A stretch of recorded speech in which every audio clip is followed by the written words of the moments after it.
దయగల తండ్రి, లేఖనాలను సిద్ధపడుతూ ఉన్నాం. గ్రంథం ఏమైతే మాకు మీ మనసులో ఉన్న మాటలను అందించబడినో వాటిని మేము పరిశీలన చేయటానికి ఈ సమయాన్ని మాకు దీవెనకరంగా, ఆశీర్వాదకరంగా నిలిచండి. నిలబడి ఉన్న మీ దాసులను సమయోచిత జ్ఞానంతో నింపమని మా ప్రభువైన యేసుక్రీస్తు వారి పరిశుద్ధమైన నామములో ప్రార్థించి వేడుకొనుచున్నాం పరమ తండ్రి, ఆమేన్. కూర్చోండి.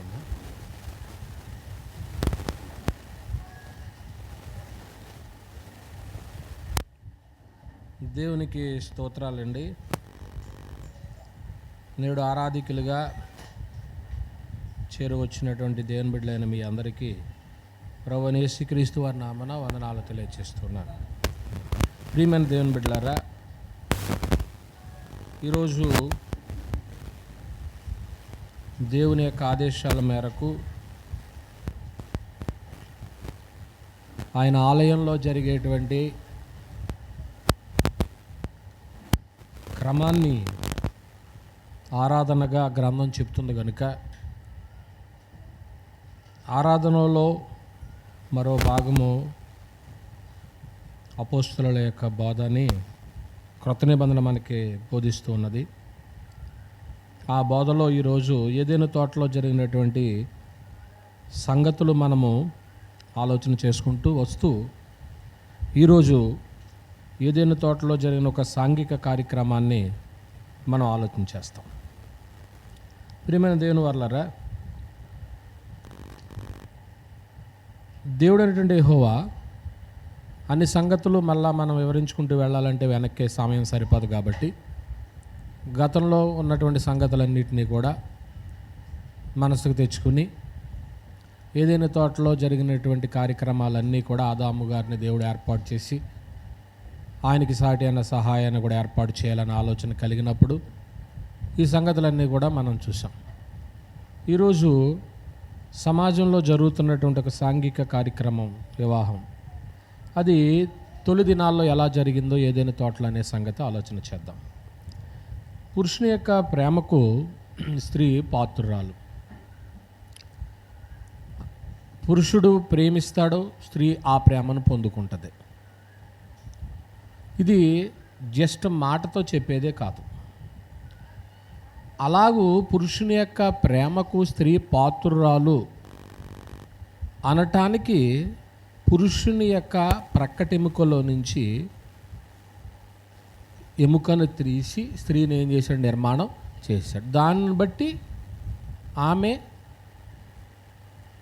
పురుషుని యొక్క ప్రేమకు పాత్రురాలు. అంతే, ప్రక్కటెముకలో నుంచి తీయబడింది కనుక ఆ ఎముకను తీసి దేవుడు నిర్మాణం చేశాడన్నమాట అండి. ఈ స్త్రీ పురుషుల మధ్య ఉన్నటువంటి బాంధవ్యాలు ఉన్నాయి చూశారు. ఇవి కొందరు కొన్ని రోజులు బాగానే ఉంటున్నారు. కొన్ని రోజుల తర్వాత గాయం ఎక్కడవుతుందంటే హృదయానికి అయిపోతుంది. ఆ హృదయానికి గాయమైన తర్వాత నేను ఎందుకు వివాహం చేసుకున్నానో, నా తల్లిదండ్రుల్లో నన్ను ఇబ్బంది పెట్టారా, లేకపోతే నేను తీసుకున్న నిర్ణయాలు మంచివి కదా అనే ఆలోచనతో హృదయ వేదనలకు గురైపోతున్నారు. అది కొందరు పైకి చెప్పుకుంటారు, కొందరు పైకి చెప్పుకోరు.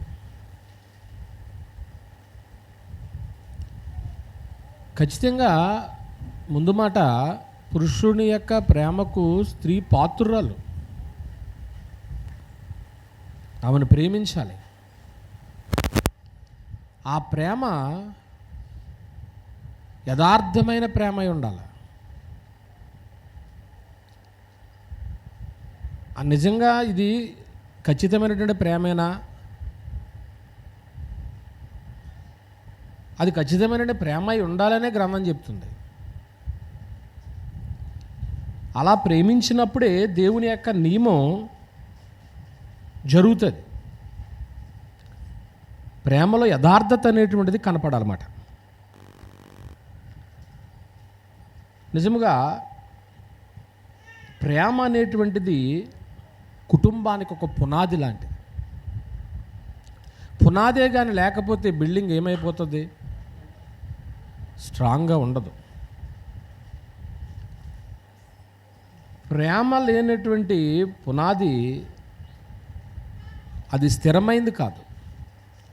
కుటుంబం ఏ రోజుకైనా వేరడిపోతుంది. వాళ్ళిద్దరు కలిసి ఉన్నారా అనుకుంటాం, కానీ వాళ్ళిద్దరి మధ్య ప్రేమ ఎప్పుడైతే లేదో వాళ్ళు ఏ రోజుకైనా వేరైపోతారు. ఒకవేళ మనుషులు కలిసి ఉన్నా ప్రేమ లేదు కాబట్టి వాళ్ళు వేరుగానే ఉంటారు. ఏది ఇంట్లో ఉంటున్నామే కానండి, మేము వేరుగానే ఉంటున్నామండి. ఏదో అది కుటుంబమే కాదండి, కుటుంబం మాత్రమే కాదు. ప్రేమ యొక్క పునాది లేని సంఘం కూడా ఆకర్షణీయమైనది కాదు. ఆ సంఘము ఎవరో ఆకర్షించలేరు, ఆ దగ్గరికి రాలేరు. ఆ సంఘం దగ్గరికి వాళ్ళు ఏదో వాక్యం చెప్పుకుంటారో, వాళ్ళు ఏదో కార్యక్రమాలు చేసుకుంటారు, కానీ ఆ సంఘంలో ప్రేమ ఉండదు. మరి ప్రేమ లేని చోటకి ఎవరు వస్తారు? ఏమంటే అక్కడ విభేదాలు ఏర్పడిపోతాయి. ఒకరిని బట్టి ఒకరు డివైడ్స్ వచ్చేస్తాయి. మరొకటి ఏంటంటే, ప్రేమ యొక్క పునాది లేనటువంటి పరిచర్య కూడా ఫలవంతమైంది కాదు. ప్రేమ అనేటువంటిది లేకపోతే మేము ఎంత పరిచర్య చేసినా కానీ అది ఫలాలు ఫలించదు. మమ్మల్ని చాలామంది ద్వేషిస్తారు, మా మీద ఎన్నో మాటలు అంటారు, మాకు వినపడతాయి, తెలియదు అనుకుంటారు, కానీ దేవుడు ఏదో రూపంలో మాకు చెప్పేస్తాడు.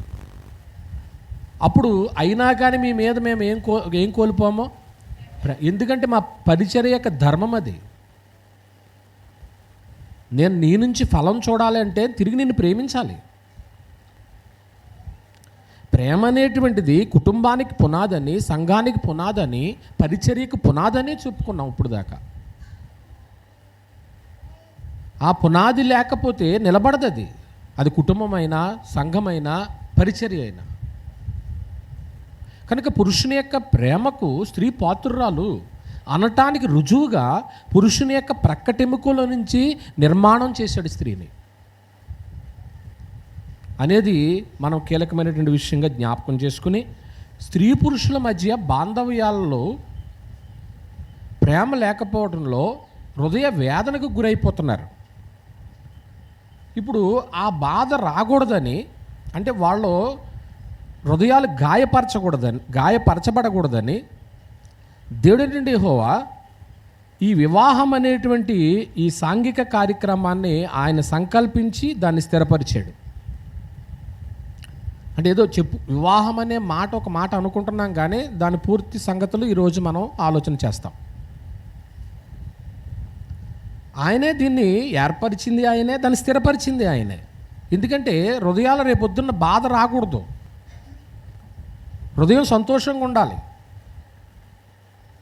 హృదయం బాగుందనుకోండి, ఆ ఆనందం ఎందులో కనపడుద్ది? ముఖంలో కనపడుతుంది. అందువల్ల ప్రియమైన దేవుని పిల్లారా,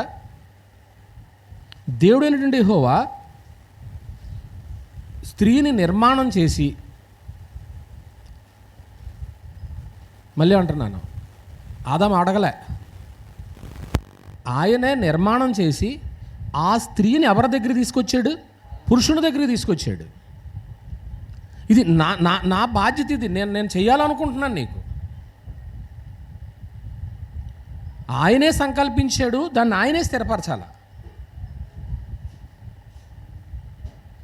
ఆయన ఆలోచన చేసి నేను నిర్మాణం చేశాను కాబట్టి ఇదిగో నిర్మాణం చేసినటువంటి ఈ స్త్రీని నీ దగ్గరికి తీసుకొచ్చాను అనడంలో మనకు ఒకటి అర్థమవుతుంది. అక్కడ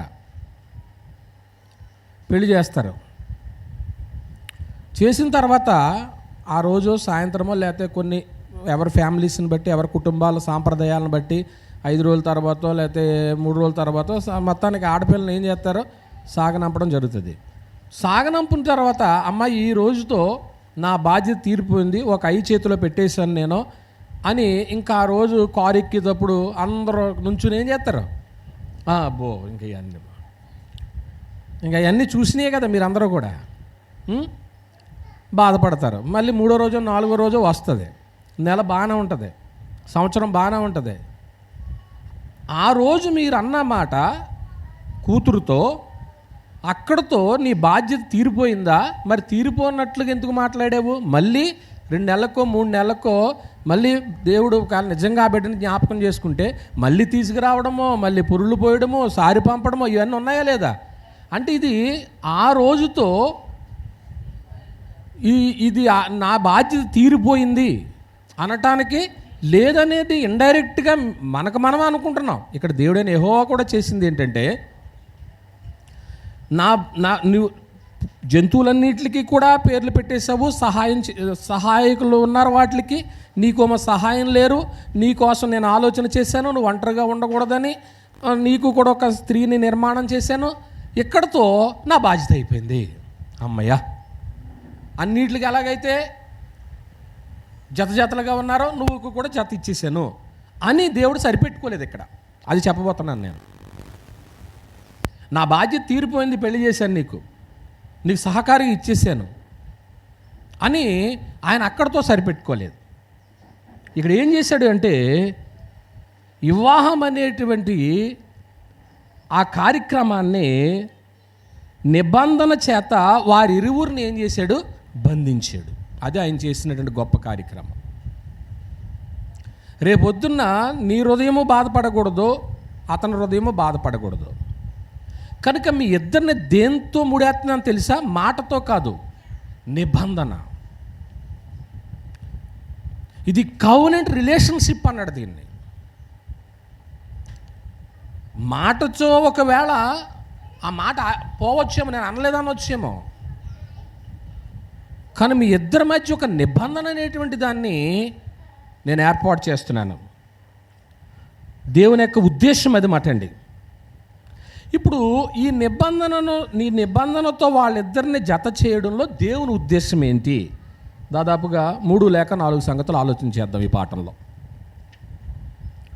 అసలు ఈ నిబంధనను ఇవ్వడంలో, నిబంధన చేత వాళ్ళని బంధించడంలో దేవుని యొక్క ఉద్దేశం ఏంటి? పెళ్లి చేసేసి విడిచిపెట్టేయచ్చు కదా, ఖచ్చితంగా మళ్ళీ వాళ్ళిద్దరి మధ్య కవెనెంట్ ఎందుకు పెట్టాడు, ఈ నిబంధన ఎందుకు పెట్టాడు అనేది మనం ఆలోచన చేస్తే, ప్రియమైన దేవుని వారలారా, మొట్టమొదటిగా వివాహంలో జతపరచబడినటువంటి స్త్రీ పురుషులు మాత్రమే భార్యాభర్తలుగా పరిగణించబడతారు.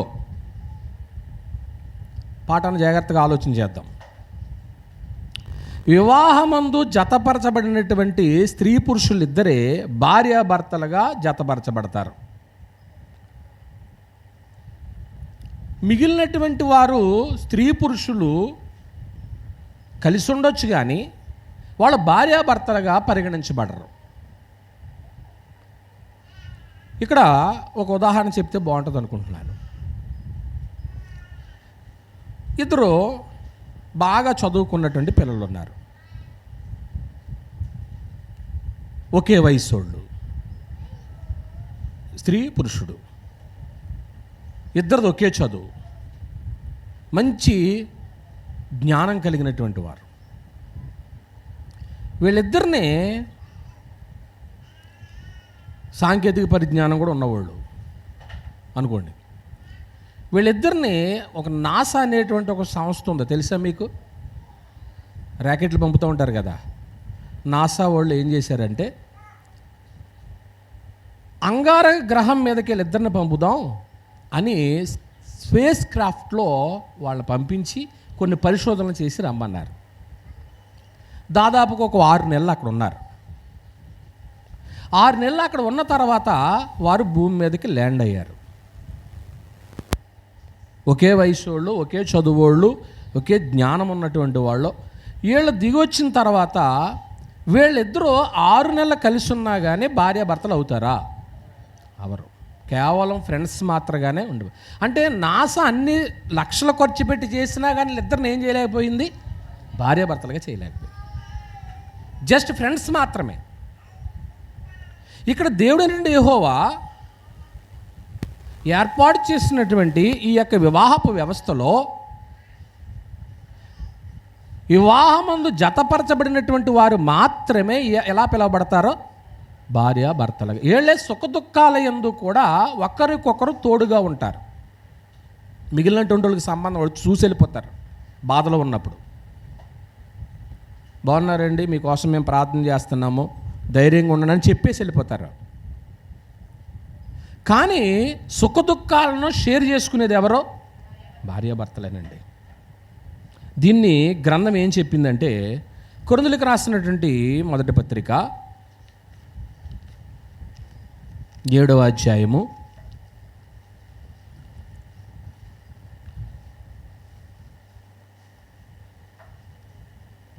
10వ వచనాన్ని మనం చూసినప్పుడు, మరియు పెండ్లైన వారికి నేను కాదు, ప్రభువే ఆజ్ఞాపించినదేమనగా. చూసారా ఎంత ఖచ్చితంగా చెప్పేశాడు. భార్య భర్తను ఏం చేయకూడదట? ఎడబాయకూడదు. ఎడబాసిన ఎడల అంతే. వాళ్ళు ఎందుకు విడిచుంటున్నావు నువ్వు? భార్య ఎడబాయకూడదు. ఏమండి, భార్య భర్తను ఎడబాయకూడదు, భర్త భార్యను కింద చెప్తాడు పరిత్యజించకూడదు, విడిచిపెట్టకూడదు.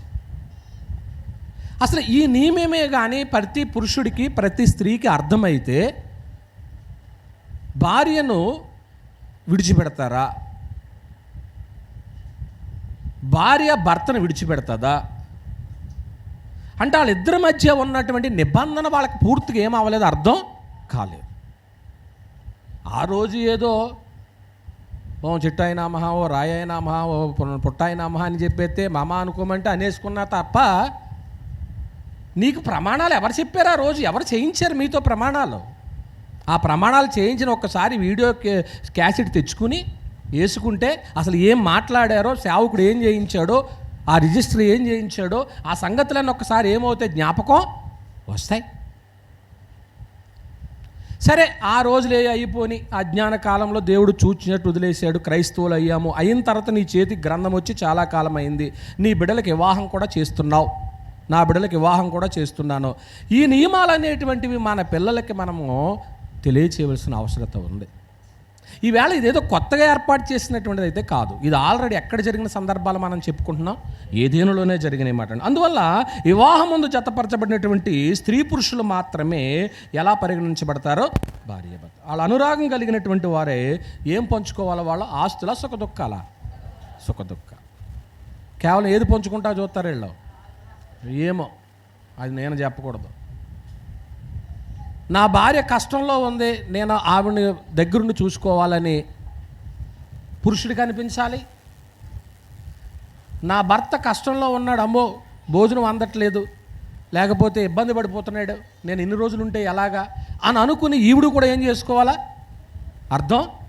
ఇది దేవుని యొక్క గ్రంథం చెప్పేటువంటి నియమం. ఇంకా రెండో సంగతికి వచ్చేసాను. రెండో సంగతికి ఏంటంటే, వివాహ బంధాన్ని విడదీయడం అనేటువంటిది దేవునికి అసహ్యం. చాలామంది భార్యాభర్తల్ని ఏం చేయడానికి ప్రయత్నం చేస్తారు? విడదీయడానికి ప్రయత్నం చేస్తారు. ఎందుకు విడదీస్తారంటే వేరే కారణాలు అయి ఉంటాయి. ఇంకా అవన్నీ మనం, మీకు తెలుసు, నాకు తెలుసు. వీళ్ళిద్దరూ కలిసి ఉండకూడదు. కానీ ఒక్కసారి నిబంధన చేత ఏర్పడినటువంటి ఆ బంధం ఏం చేయకూడదు? అసలు విడతీయుట యెహోవాకు అసహ్యం, దేవుడికి అసహ్యమైన కార్యం అది. ఏమండి, మలాకీ గ్రంథం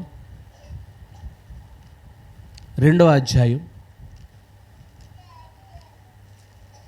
మలాకీ గ్రంథం 2వ అధ్యాయము తీసుకున్నారా? మీరు 14 నుంచి 16 వరకు రాసుకోండి. ఎందుకని మీరు అడుగుగా, యవన కాలమందు నువ్వు పెండ్లి చేసుకుని అన్యాయముగా విసర్జించిన నీ భార్య పక్షమని యెహోవా సాక్షి అయ్యను, అది నీకు తోటిదై నువ్వు చేసిన నిబంధనకి ఎవరామా పాత్రురాలు కదా, నీ పెండ్లి భార్య కదా, కొంచెముగానైనాను దైవాత్మ నొందిన వారిలోనైనా ఇలాగూ చేయలేదు. ఒకడు చేసినా ఏమి జరుగును, దేవుని చేత సంగతి నొందవలనని, సంతతి నొందవలనని అతడు యత్నము చేశాను కదా. కాగా మిమ్మల్ని మీరే జాగ్రత్త చేసుకుని యవనమున పెండ్లి చేసుకుని మీ భార్యల విషయంలో ఎలా ఉండకుండే, భార్యను పరిత్యజించుట నాకు ఏ క్రియ? అదే చిచి, భార్యను ఎవరైనా కానీ విడిచిపెట్టారనుకోండి, ఆ దేవుడు ఏం చేస్తాడని ఉంది బైబిల్లో. అసహ్యం అంటే తెలిసిపోయి, అసలు ఆ మాటకి ఇంకా మరో మాట చెప్పండి, అసహ్యం అటండి. అంటే నిన్ను చూడగానే యెహోవాకి ఏమనిపిస్తుంది, అసలు బాబా ఈమా చిచ్చి, అసలు వీళ్ళ ముఖం చూడకూడదు అనుకుంటాడు మాట దేవుడు. అంత కఠినమైనగా మాట్లాడుతూ ఉన్నాడు మాట అండి. ఇక్కడ వాళ్ళిద్దరిని విడదీయుట అసహ్యమైన ఉందే. ఇంకో మాట చెప్తాను, ఇక్కడ పెళ్లి చేసుకున్నప్పుడు ఇప్పుడంటే సర్టిఫికెట్లు ఉంటున్నాయి, ఇప్పుడంటే ఫోటోలు ఉంటున్నాయి, ఇప్పుడంటే వీడియో రికార్డింగ్లు ఉంటున్నాయి. ఆ రోజుని సాక్షి ఎవరు మరి? ఇప్పుడు మనం తొలి వివాహం దగ్గర ఉన్నాం, అవునా? ఆ రోజు మరి సాక్ష్యం ఎవరు చెప్తారు? ఒకవేళ నాకు ఆదామంటే ఇష్టం లేదని అవతల్లు వచ్చిందనుకోండి, అవతల్లంటే ఇష్టం లేదని ఆదాం అన్నాడు అనుకోండి, వీళ్ళిద్దరినీ కూడా సరే మీరిద్దరు ఇడిపోండి, ఇంకొద్దులే బాగోలేదని అంటానికే అక్కడ సాక్షి ఏడి? పెళ్లి రోజు అక్కడే ఉంది చూడండి, 14 వచ్చిన మళ్ళా చదవండి. అడుగగా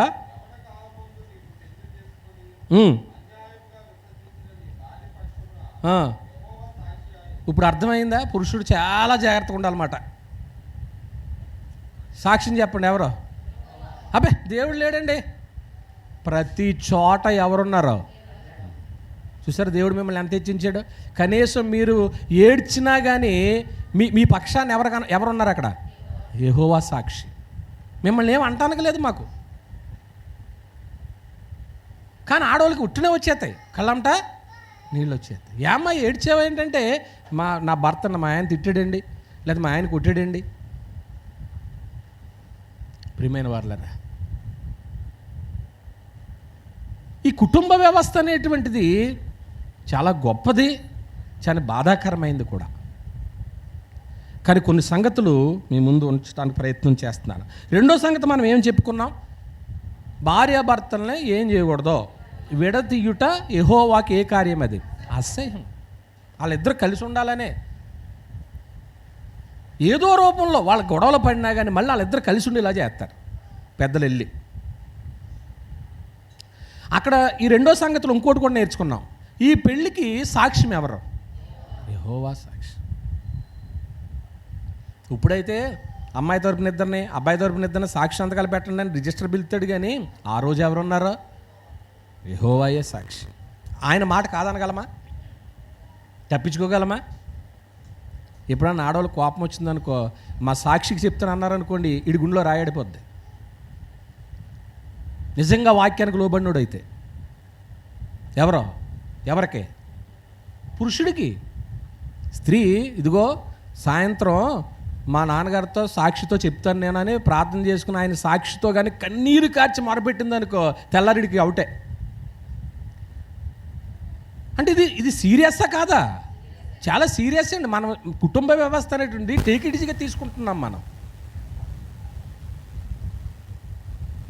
కుటుంబాలు సంతోషంగా ఉండాలి, కుటుంబాల్లో నుంచి యేసు ప్రభు లాంటి పిల్లలు రావాలి అని దేవుని యొక్క ప్లాన్ అది. ఒక ఇస్సాకు లాంటి వాళ్ళు, ఒక దావీదు లాంటి వాళ్ళు, ఏమంటే ఒక రిబకా లాంటి వాళ్ళు, ఒక దోర్కా లాంటి వాళ్ళు, ఇటువంటి వాళ్ళు రావాలని దేవుడు ఏర్పాటు చేసిన ఒక గొప్ప వ్యవస్థ అది. ప్రియమైన దేవుని వర్లారా,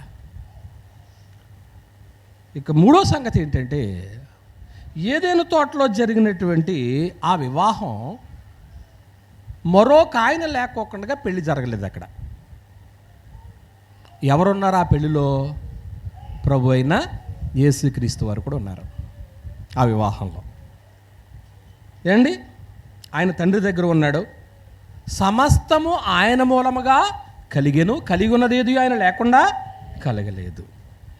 ఈయన అక్కడ ఉన్నాడు అనటానికి తన శరీరంతో ఈ భూలోకానికి వచ్చినప్పుడు ఆయన మాట్లాడినటువంటి మాట ఈ సందర్భంలో మనం అక్కడికి వెళతాం. మత్తయి రాసిన సువార్త 19వ అధ్యాయం. మత్తయి రాసిన సువార్త 19వ అధ్యాయము. తీసుకున్నారా?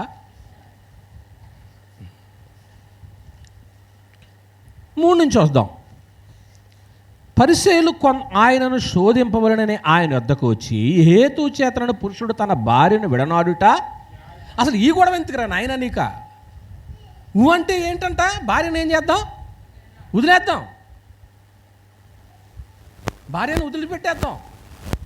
అసలు విడిచిపెట్టాలంటే ఏ కారణం వాళ్ళు వదిలిపెట్టాలి? చూసారు ఎంత కఠినమైన ప్రశ్న వేశారు. అంటే వీళ్ళకి ఏది దొరుకుతలేదు. ఎవరి దగ్గరికి వచ్చి అడిగారు ఇప్పుడు ఈ విషయం? పరిసయ్యులు అంటే బాగా తెలిసిన వాళ్ళు యేసుప్రభు దగ్గరికి వచ్చి అడిగారు. అసలు ఇప్పుడు నేను పెళ్లి చేసుకున్నాను, ఈ అమ్మాయిని వదిలేని అనిపిస్తుంది నాకు, అసలు ఏ కారణం దొరుకుతలేదు, ఏ కారణంతో వదిలిపెట్టాలని ఎవరి దగ్గరికి వచ్చి అడిగారు? అసలు పెళ్లి రోజు నిబంధన చేసినప్పుడు ఎవరున్నారు అక్కడ? యేసుప్రభు ఉన్నారు. ఆయన ఎందుకు చెప్తాడు విడిపోమని?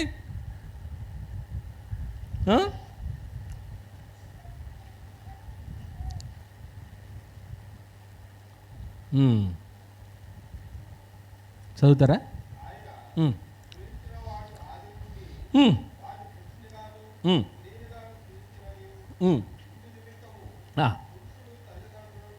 విడిచి అబ్బా హత్తుకొనడం అంట. అసలు హత్తుకొనడం అనేటువంటిది ఎలాగుంటుందండి? అసలు మనకి పెళ్ళైన జంటలు ఇక్కడ ఎంతమంది ఉన్నారు? మన పక్కన పడేయండి, వృద్ధులు పక్కన పడేయండి, కొద్దిగా యవనం జంటలు, వాళ్ళ ఆరాధన అయిపోయిన తర్వాత వాళ్ళు ఎలా హత్తుకుంటారో సార్ చూద్దాం మనం. నిజంగా హత్తుకొనడం అనేటువంటిది అందులో ప్రేమ కనపడుతుంది. పాశ్చాత్య దేశాల్లో చూడండి, వాళ్ళ ఎయిర్పోర్ట్లోకి అలా దిగ్గానే వాళ్ళు హగ్ చేసుకుని ముద్దు పెట్టుకుంటారు కదా. ప్రియమైన వాళ్ళారా, హత్తుకోమని వచ్చేద్దాం. కాబట్టి వారు ఇకను ఇద్దరు కాక ఏక శరీరముగా ఉన్నారు కనుక దేవుడు జతపరిచిన వారిని మనుషుడు వేరుపరుచుతున్నాడు. అందుకు వారు అలాగైతే చూసారా ఎక్కడికి వస్తున్నారు? వదులుతలేదు, సమస్య వదులుతున్నారా? ఇప్పుడు ఇలా ఆలోచన అంతా ఏంటి చెప్పండి ఒకసారి, నా వైపు చూసి చెప్పండి. ఇప్పుడు ఈ అమ్మాయిని ఏం చేయాలి? అలగోలోని పంపేయాలి వాళ్ళ అమ్మగారింటికి, ఎలాగోలాగా వదిలిపెట్టేయాలి. అలా చేసి ఇలా చేసి మొత్తానికి ఎవరిని మీద ఎడతాక చూస్తున్నారు వీళ్ళు, తెలివైన వాళ్ళు. అలాగైతే మరి మోషే ఎందుకు చెప్పాడు? పరిత్యాగ పత్రం ఏమని, విడాకుల పత్రం ఏమని మోషే ఎందుకు చెప్పాడు? చూసారు వీళ్ళకి ఏది గుర్తొచ్చేసింది? లా గుర్తొచ్చింది. ఎవరు రాసిన లా? మోషే రాసింది. మోషే రాసింది కరెక్టేనయ్యా, మీ మూర్ఖ స్వభావాన్ని బట్టి పదే పదే అడుగుతున్నారు కాబట్టి మీ ఏడుపును బట్టి చెప్పాడే కానీ అది నేను నియమించినటువంటి విషయం అయితే కాదని చెప్పాడు. ఒక సంగతికి మేము వద్దని చెప్పాం అనుకోండి, పాశ్రమ్ గారు మేము వద్దన్నాం అనుకోండి, అలా కదండి ఇలా కదండి అలా కదండి మళ్ళీ మళ్ళీ మళ్ళీ మళ్ళీ మళ్ళీ అడుగుతున్నారు అప్పుడు మేమేమంటాం చెప్పండి? చేసుకుంటే అలాగే ఎన్నో చేశారు మీరు, వద్దన్నా చేయలేదా?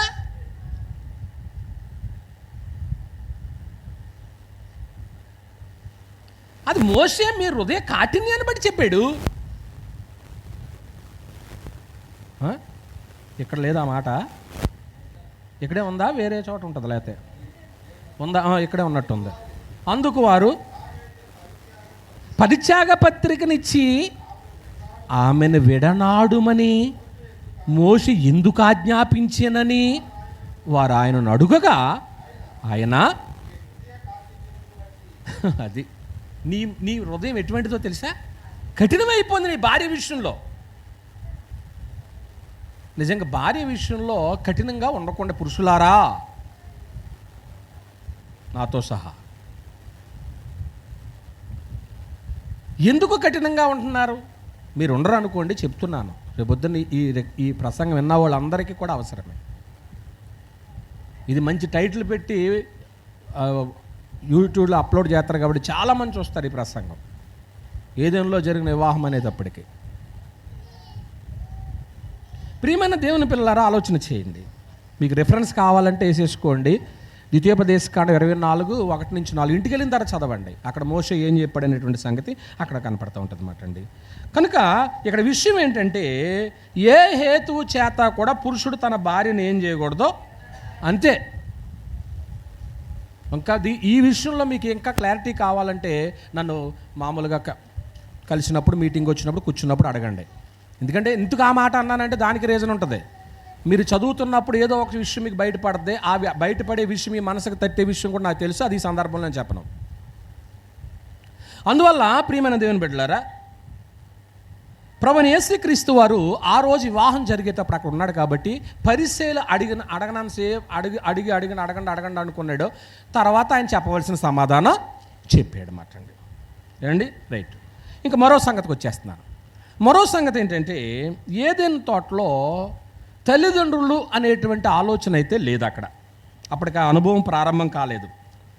అక్కడ వివాహం జరిగించిన దేవుడు రాబోతున్న రోజుల్లో మానవ సమాజంలో తరతరాలు కూడా అదే విధానంలో స్థిరపడాలని, రేపొద్దున్న వివాహమైన తర్వాత పిల్లలు పుట్టిన తర్వాత వారు తండ్రిగా తల్లిగా పిలువబడతారని ఆ నియమం అక్కడే ఏర్పాటు చేశాడు.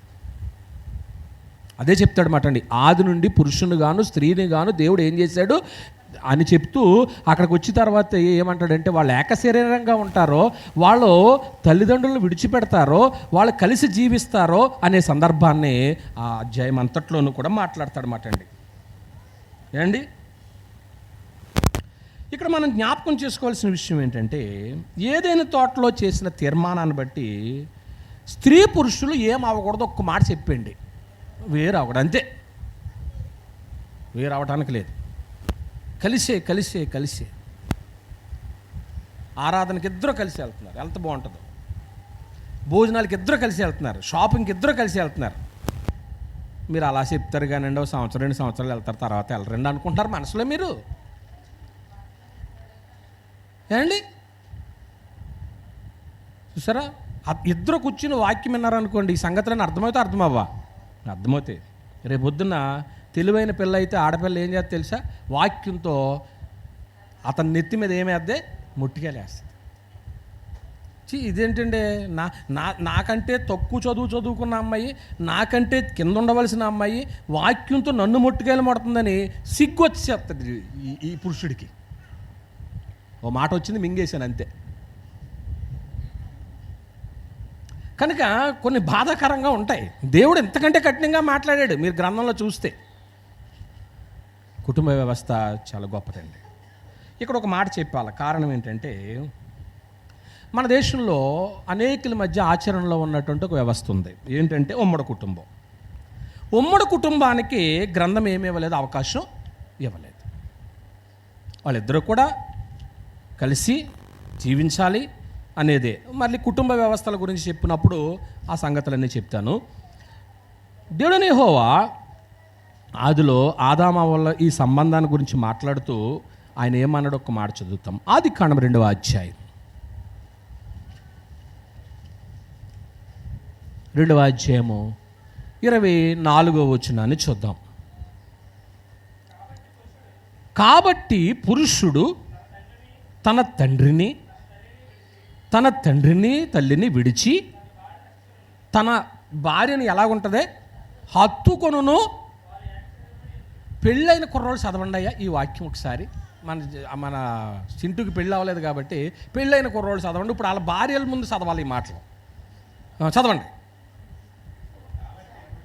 కాబట్టి పురుషుడు తన తండ్రిని తన తల్లిని విడిచి భార్యను హత్తుకొనును. అంతే. ఏకశరీరం ఒకటి. వాళ్ళిద్దరూ ఒకటే మాట మీద ఉంటారండి బాబా అంటారు చూడండి అప్పుడప్పుడు. ఎవరిద్దరిని?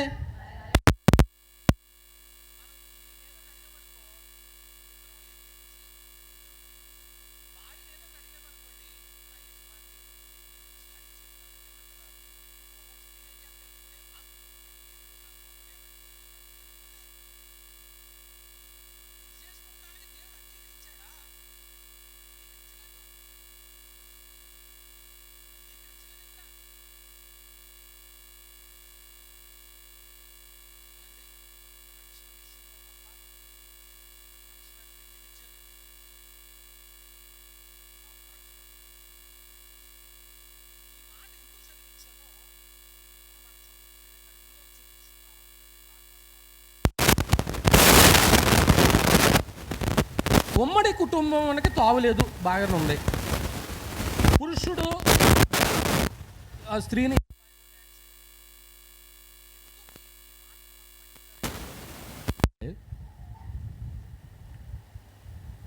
బహుభార్యత్వం కానీ బహుభర్తత్వం కానీ జరగటానికే దేవుడు ఏమి ఇవ్వలేదు అవకాశం. అది ఆ మాట గురించి నేను చెప్తున్నాను. ఇక్కడ మీకు అర్థమైంది నేను అన్నమాట. నీ స్త్రీని నువ్వే ఎందుకు హత్తుకుని ఉండాలి, నీ పురుషుని నువ్వే ఎందుకు హత్తుకుని ఉండాలంటే ఇక్కడ బహుభార్యత్వం అనేటువంటిది దేవుడు అంగీకరించలేదు. బహుభర్తత్వం అనేటువంటిది, నేను ఎక్కువ మంది పురుషుల్ని వివాహం చేసుకుంటానంటే దేవుడు అంగీకరించడు. ఎక్కువ మంది స్త్రీలను వివాహం చేసుకుంటానన్న దేవుడు అంగీకరించడు.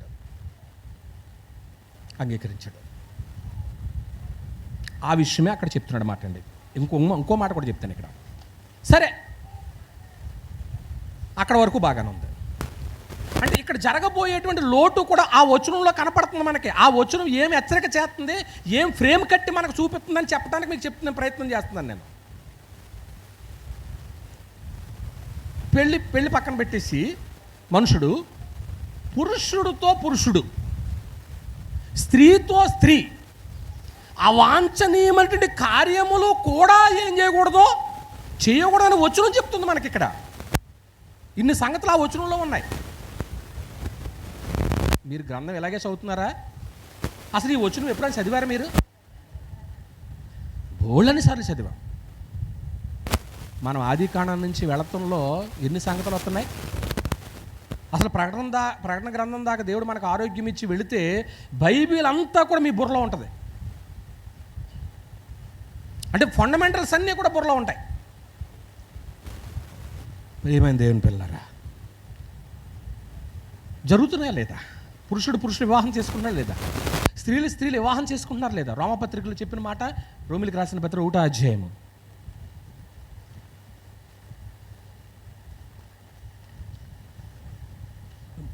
26 అనుకుంటున్నాను.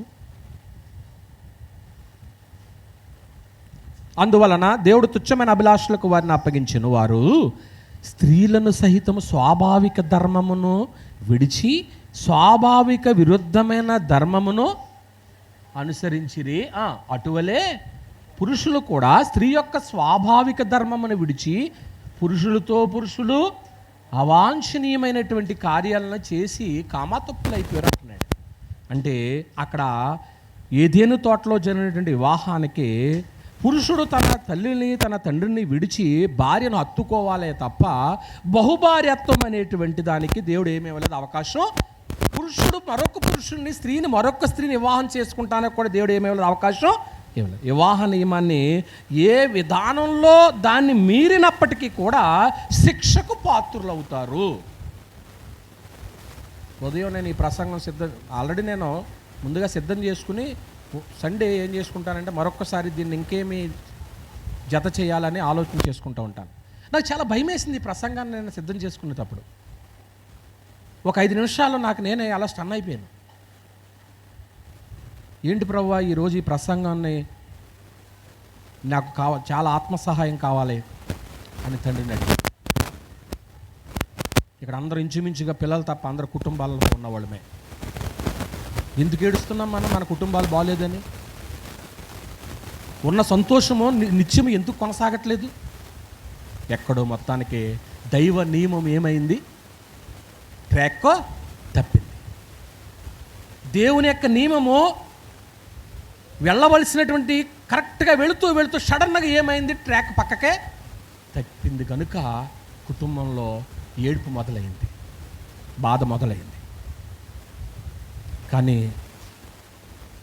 ఏదేనులో జరిగించినటువంటి కార్యక్రమానికి ఏ నియమములో ఆ బంధం మీరినా, పురుషుడు మీరినా స్త్రీ మీరినా శిక్షకి ఏమవుతారు? రైట్. అబ్రహాం భక్తులు సహితము ఈ నియమాన్ని మీరినప్పుడు వాళ్ళు శిక్షకి ఏమయ్యారు? పాత్రులు. తన తొందరపాటు వల్ల హాగర్ విషయంలో చేసిన తప్పుకు శారమ్మను పక్కన పెట్టినందుకు తన జీవితంలో చాలా బాధపడ్డాడు. యాకోబు పెద్ద కుమారుడు రూబేనికి వారసత్వం రావాలా.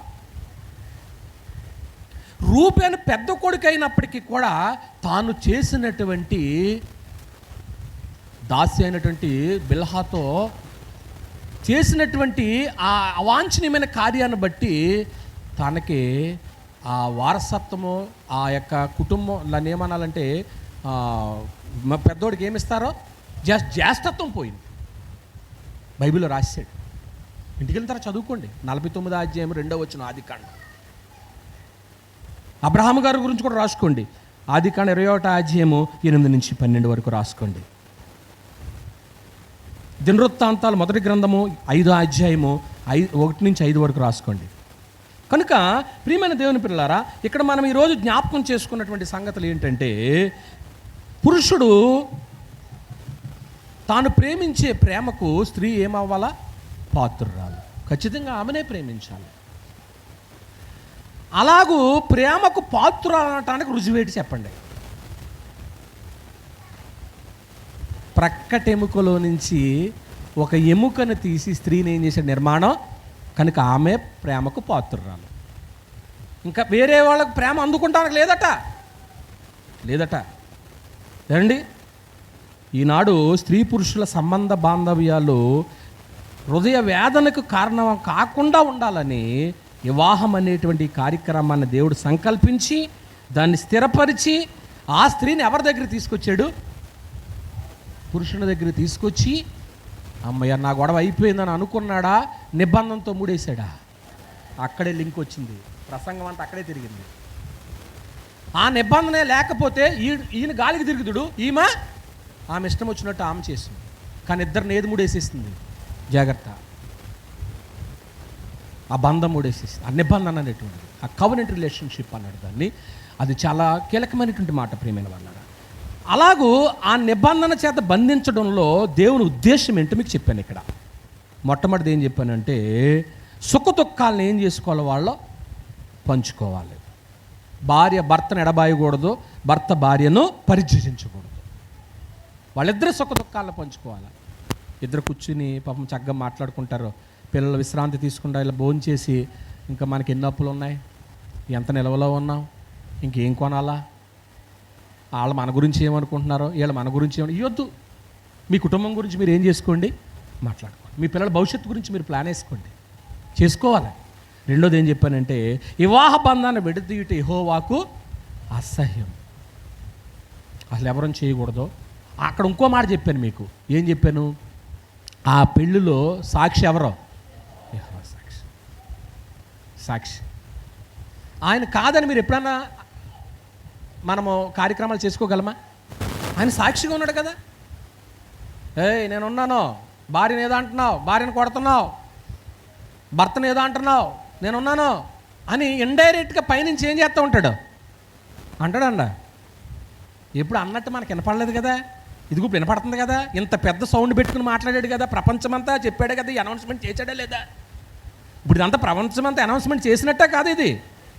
ఇలా 4 గోళ్ల మధ్య చెప్పుకునేటువంటిది మీ సువార్తికి ఏదో చెప్తున్న మాట కాదు ఇది. ఆల్రెడీ అనౌన్స్మెంట్ అయిపోయింది. వాల్ పోస్టర్లు అంటించేశారు ఎప్పుడో. అవి కనపడతలేదు మనకి. ప్రక్కటెముక నేను తీశాడు కాబట్టి నా ఎముకతో నా బలంతో ఆమెను ఏం చేయాలా?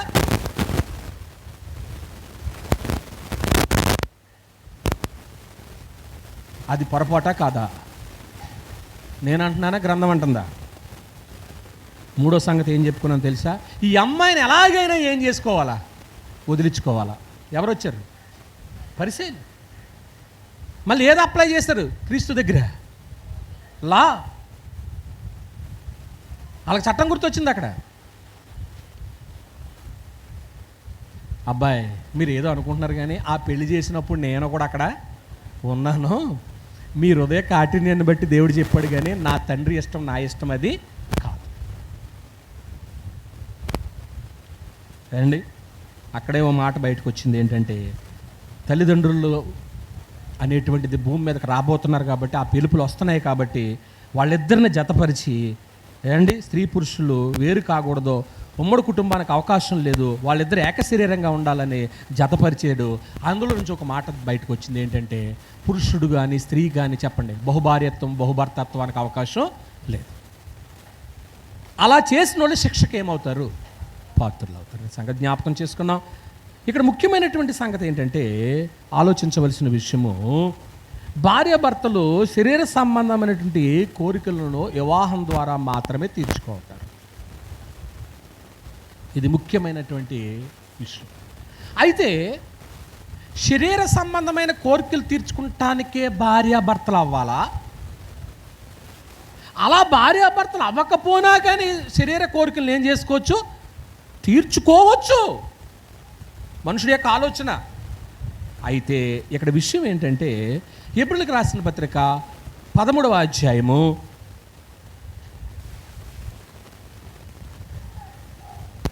4వ వచనము, పెళ్ళైన కుర్రోళ్ళు చదవండి. ఇవాళ అలా చేసి ఇలా చేసి ప్రసంగం అంతా మా మీద పెడుతున్నాడు ఏంటి అని అనుకుంటున్నారేమో వాళ్ళు. వివాహము అది చూసారండి, వివాహము అన్ని విషయములోనూ ఘనమైనది అన్నాడన్నమాట అండి.